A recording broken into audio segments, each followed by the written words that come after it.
Wrigley's Spearmint Gum presents The Howard Miller Show.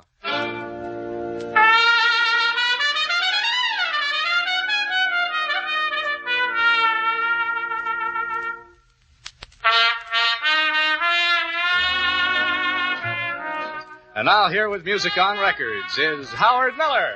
Thank you very much, Ed Joyce. Good morning, everyone. It's a perfectly gorgeous day here in the Middle West, and wherever you're listening to the Wrigley Show, I hope it's just as pleasant in your hometown. We're here for the Wrigley people, of course, who make a fine product that we're happy to talk about called Wrigley's Spearmint Chewing Gum. And we're particularly enthused today about our travels because we're going to travel out to the glamorous setting of the Malibu Beach residence of Mr. Gordon Jenkins, a man who has contributed as much to the scene of American music as I suppose any other composer in the world. So you'll be hearing from Gordy a little while later, and also, of course, his latest record that he's made for the label X.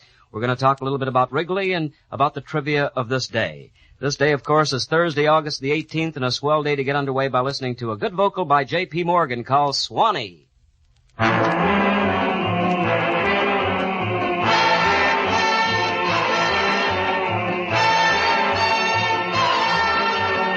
I've been away from you a long time. I never thought I'd miss you so. Somehow I feel your love was real. Near you I long to be. The birds are singing in its song time. The banjo's strumming soft and low. I know that you yearn for me too. Swanee, you're calling me. Swanee, how I love you, my dear old Swanee. I'd give the world to be among the folks in the IX. I even know my mammy's waiting for me, praying for me down by the Swanee. The folks up north will see me no more when I get to that Swanee shore.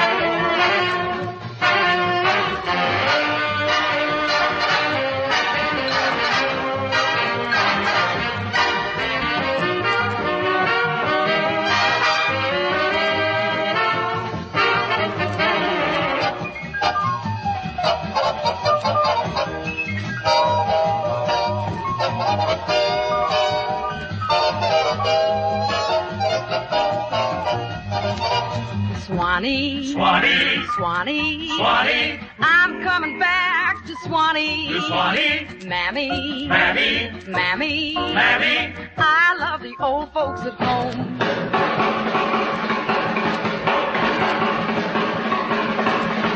Swanee, how I love you, my dear old Swanee. I'd give the world to be among the folks in the IX. I even know my Mammy's waiting for me, praying for me down by the Swanee.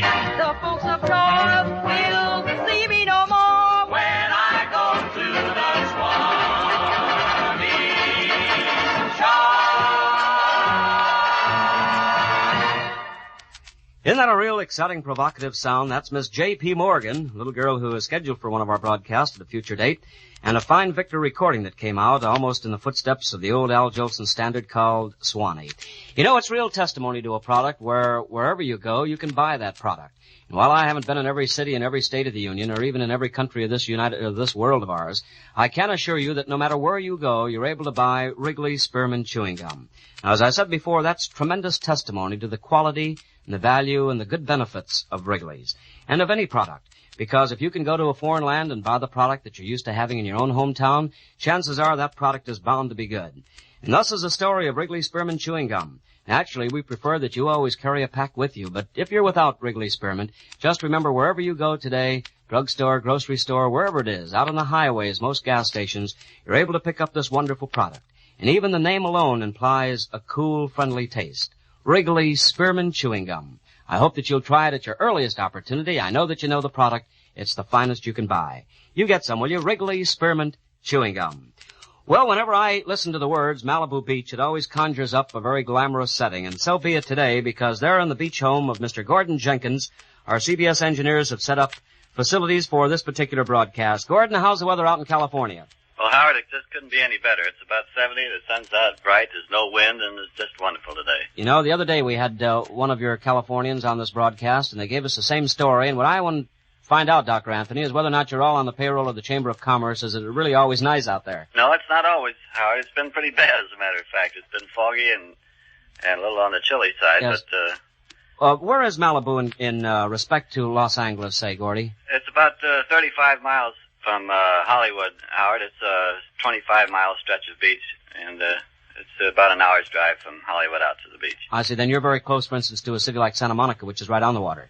22 miles from Santa Monica, yeah. Yes. Now, as I said before, that always conjures up a glamorous setting because, naturally, we back here read of the great Hollywood stars who have their homes there. Why is that particularly a settlement? Is it a delightful setting or what, Gordon, that everybody likes to live out there? Well, it's warmer in the winter, Howard, and it's a lot cooler in the summer, and I don't know, there's something about the ocean that kind of grows on you, and people come down and visit in the summertime and move down in the winter. Yes, well, is this a year-round home that you live in there, or do you just move there for the summer months? No, I've lived here for 9 years. Oh, you have? Yeah, I'm right smack on the water. Uh-huh. Well, they tell me that it's a great spot, so maybe one of these days, Gordy, I'm going to have the opportunity of coming out and having a cup of coffee with you sometime. Well, I wish you would. Gordon, let's talk a little bit about this great career of yours as a man of music. Certainly your contribution has been tremendous. Now you're a member of a great talent roster on Label X, the Victor subsidiary, and this is a new assignment for you, isn't it? Yes, it is, Howard. I've been with X since the 1st of January. Prior to that, of course, you were with Decca. I was with Decca for 9 years. Yes, where you sold a slew of records, and I think the one that bears mentioning more than any other is that great Manhattan Towers.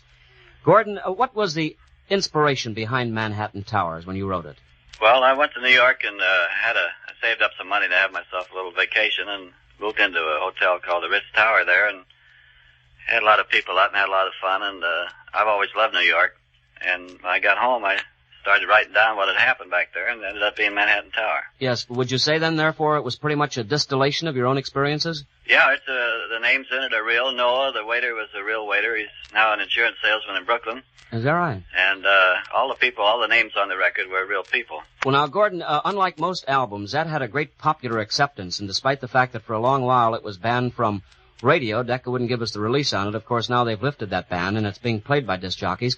I suppose that has become as much of a standard piece of music and a narrative poem as anything else that's ever been written. It must have a tremendous sale every year, doesn't it? Yeah, we've sold over 500,000 records. Incidentally, Howard, it's almost 10 years to the day that I wrote the thing.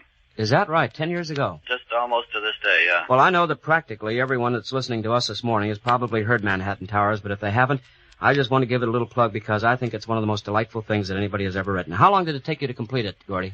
I wrote it in a week, Howard. Is that right? Music and the words? Yeah, well, I was stuck. I had to do it in a week. I had a week off, and I was so excited about my trip that I just stayed with it.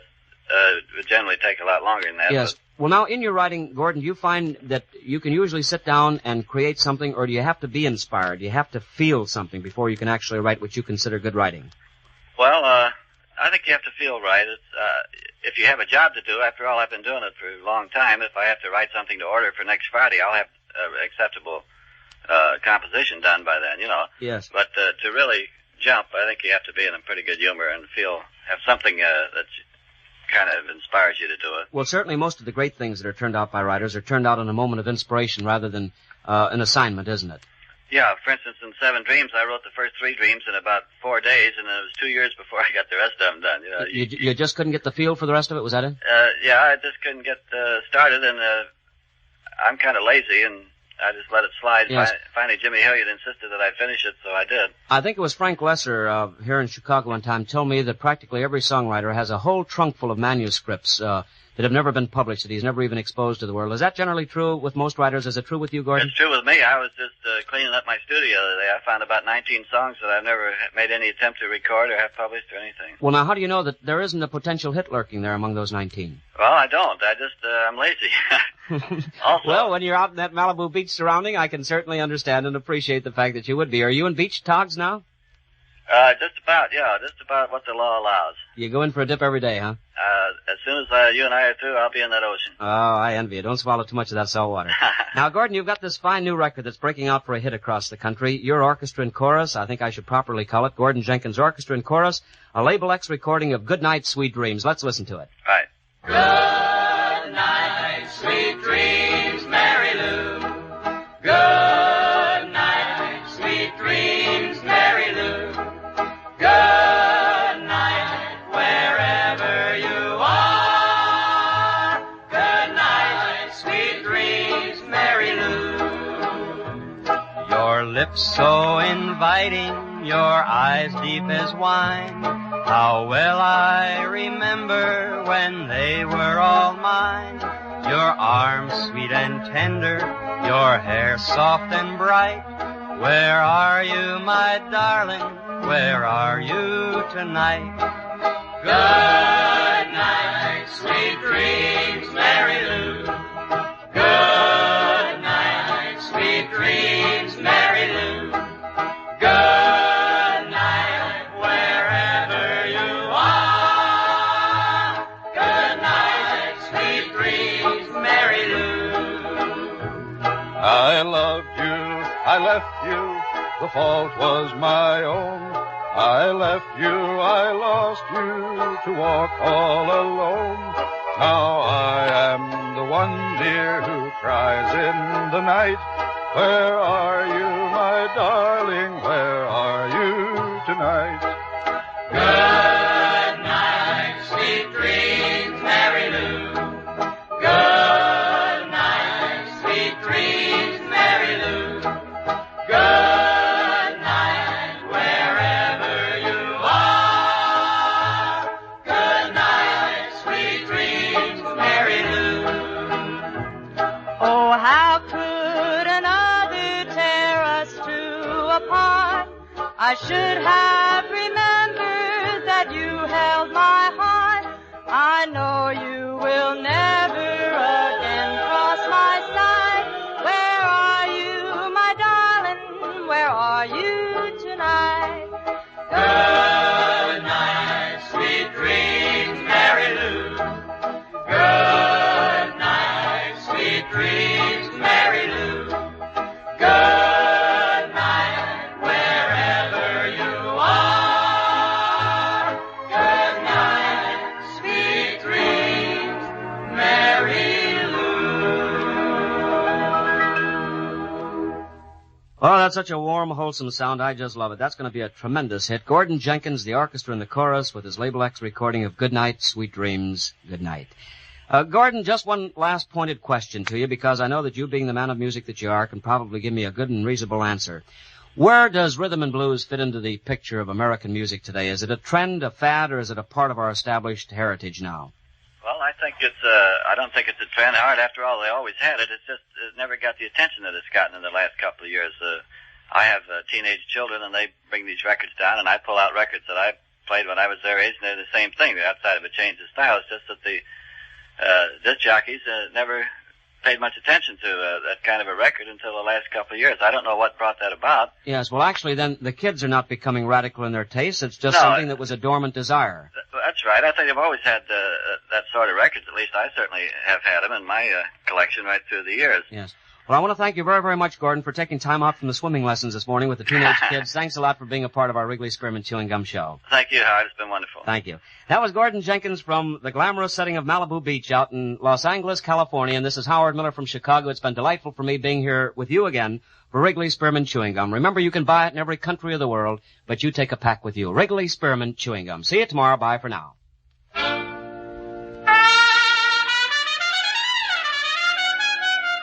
You've just heard The Howard Miller Show with music on records brought to you from Chicago by Wrigley's Spearmint Gum. Be sure and join Howard Miller tomorrow at this same time when his guests will be the Four Lads from the Mulebach Hotel in Kansas City. This is the CBS Radio Network.